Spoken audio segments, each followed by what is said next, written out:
अस्सलाम वालेकुम व्यूअर्स, कैसे हैं आप सब। नहीं जी, हम अपने चैप्टर 3 के सेकंड लास्ट टॉपिक पे ऑलमोस्ट पहुंच गए हैं। ठीक है, हम आज आईपी एड्रेस को ज़रा डिटेल में डिस्कस करेंगे और इसकी इंपॉर्टेंस को समझेंगे। वीडियो शुरू करने से पहले ज़रूर कहूँगा कि चैनल को सब्सक्राइब नहीं किया तो सब्सक्राइब करें, बेल बटन पर क्लिक करें ताकि नए आने वाली वीडियोज़ का आपको बर वक्त पता चल सके। बकाया आपको एक ज़रूर चीज़ कहूँगा कि आईपी एड्रेस हमने पिछले दफ़ा पढ़ लिया था, लेकिन वो जर्नल डिस्कशन थी। अब हम ज़रा इसको डिटेल में डिस्कस करेंगे। ठीक है जी, तो वीडियो को मुकम्मल देखिएगा ताकि चीज़ की समझ आ सके। आईपी एड्रेस बेसिकली कंप्यूटर के एड्रेस को, लॉजिकल एड्रेस को कहा जाता है जब वो नेटवर्क पर आता है या इंटरनेट पे आता है, जो कि नेटवर्क का नेटवर्क है।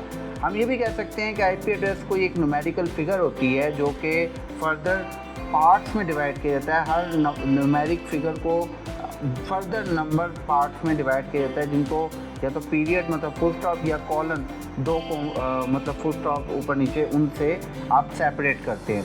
ठीक है, नॉर्मली एक इंटरनेट सर्विस प्रोवाइडर जिसे हम आईएसपी कंपनी भी कहते हैं, जैसे पीटीसीएल है, उसके साथ जब भी कोई कंप्यूटर कनेक्ट होता है तो उससे इंटरनेट की सर्विस प्रोवाइड करवाता है अपने आप को, तो उसे आईएसपी अपने प्रोवाइडेड एक लिस्ट ऑफ आईपी एड्रेसेस में से एक आईपी एड्रेस प्रोवाइड करता है। ठीक है, हम ये भी कह सकते हैं कि कंप्यूटर का वो एड्रेस जिसके थ्रू उस तक डाटा आए या वो किसी कंप्यूटर को डाटा भेज सके, उस एड्रेस को आईपी एड्रेस कहेंगे। ठीक है जी, आईपी एड्रेस की वर्किंग क्या है।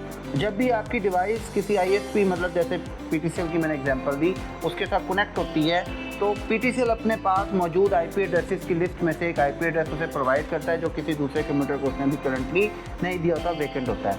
होता ये है कि जब भी आप इंटरनेट के ऊपर कुछ भी करते हैं तो सबसे पहले आईएसपी के पास वो रिक्वेस्ट आती है, ठीक है, उस आईपी एड्रेस की जिसको आपने डाटा भेजना होता है, या अगर कोई आपको डाटा भेजे, फिर आपकी आईएसपी जो होती है वो कनेक्ट होती है टू डैट आईएसपी, या कह लें कि उस आईएसपी से आपके आईएसपी से कनेक्शन होता है और वो डाटा आपके आईएसपी को मिलता है या उस आईएसपी को मिलता है, और वो फिर सब्सिक्वेंटली आपके आईपी एड्रेस पे आप तक पहुंच जाता है, या अगर उस आईपी एड्रेस पे जाना है तो उसके आईपी एड्रेस पे पहुंच जाता है। आईपी एड्रेस चेंज भी हो सकता है, ठीक है, और एक ही आईपी एड्रेस एक से ज़्यादा डिवाइसेस को भी दिया जा सकता है इन केस के अगर वो वेकेंट हो जाए।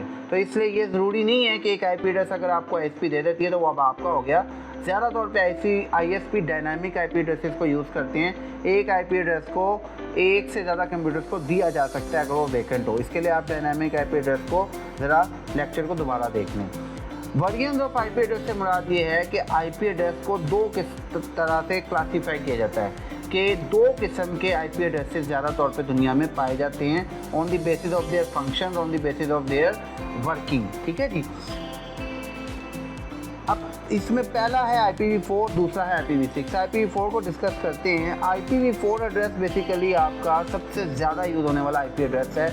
इसे IPv4 इसलिए भी कहते हैं क्योंकि ये 4 डेसिमल नंबर्स या 4 पार्ट्स न्यूमेरिकल से मिलके बनता है, जिनके दरमियान में एक पीरियड होता है। जैसे कि एक एग्जांपल मैंने लिखी हुई है कि 1521.251.36 एक नंबर और .92 लास्ट नंबर।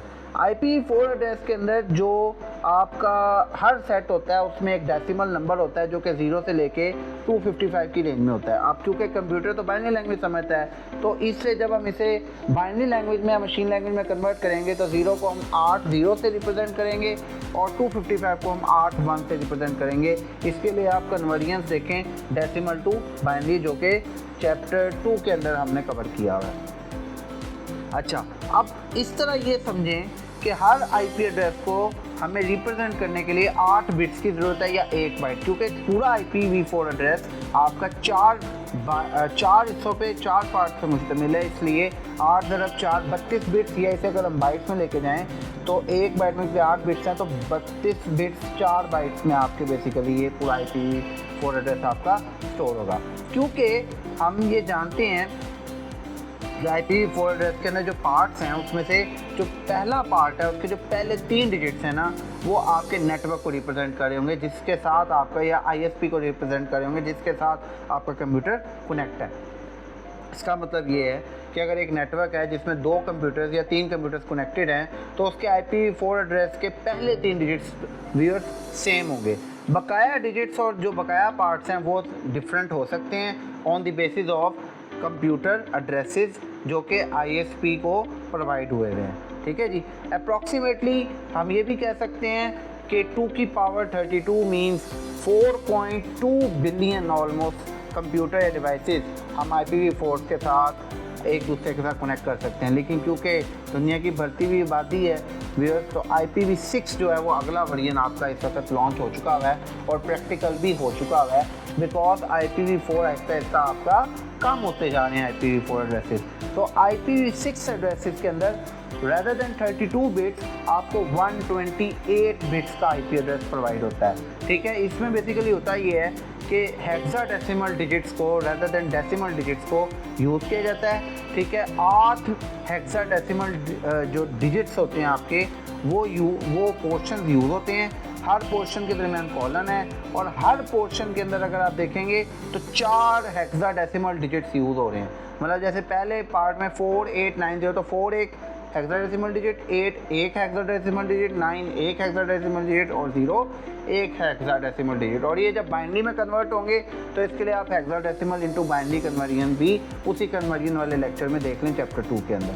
ठीक है, अब होता ये है कि हर पार्ट जो IPv6 एड्रेस का है इसको 16 बिट्स या 2 बाइट रिक्वायर्ड होती हैं, क्योंकि आपका जो हेक्साडेसिमल है वो 2 की पावर 4 पे पूरा आता है। ठीक है, मीन्स 2 की पावर 4 16, तो 16 बिट्स या 2 बाइट से चाहिए होती हैं एक पार्ट को, क्योंकि टोटल जो IPv6 एड्रेस है वो आपका 8 पार्ट पर मुश्तमिल है, तो इसलिए आपको 16 बाइट्स या अगर इसको देखें तो 128 बिट्स चाहिए होती हैं इसको स्टोर करने के लिए। तो अगर इसके कंप्यूटर्स की मैं आपको तादाद बताऊं, ठीक है, तो ये तकरीबन व्यूअर्स बन जाएगी हमारे पास 2 की पावर हम लेते हैं 128, तो व्यूअर्स ये बन जाएगी 3.4 मल्टीप्लाई विद 10 की पावर 38। लाइक आप कह लें कि कहाँ कितने तक 3.4 4 के आगे आप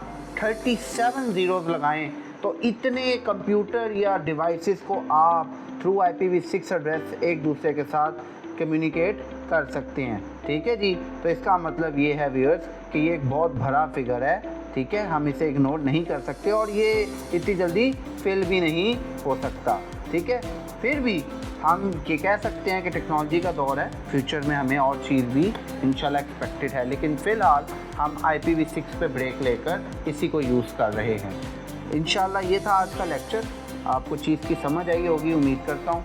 फिर भी अगर आपकी कोई क्वेश्चन या क्यूरीज़ या कोई ऐसी चीज़ जो कि आप समझना चाहते हो वो हो तो ज़रूर कमेंट बॉक्स में शेयर करें। मैं आपके कमेंट्स को पढ़ता रहता हूँ और उसके ऊपर फीडबैक भी शेयर करता रहता हूँ। ठीक है, फर्दर वीडियो को लाइक करें, चैनल को सब्सक्राइब करें अगर अभी तक नहीं किया हुआ, बेल बटन पे क्लिक करें ताकि नए आने वाली वीडियोस का आपको बर वक्त पता चल सके। वीडियो को शेयर करिएगा अपने दोस्तों के साथ, फैमिली के साथ, ताकि ये टॉपिक उनको भी पहुंच सके, ताकि अगर उनको इसको समझना हो तो वो समझ सकें। बकाया नेक्स्ट वीडियो तक के लिए मुझे इजाज़त दें। इंशाल्लाह नेक्स्ट टॉपिक नेक्स्ट वीडियो के साथ जल्द हाजिर होऊंगा। तब तक के लिए अल्लाह हाफिज़, टेक केयर।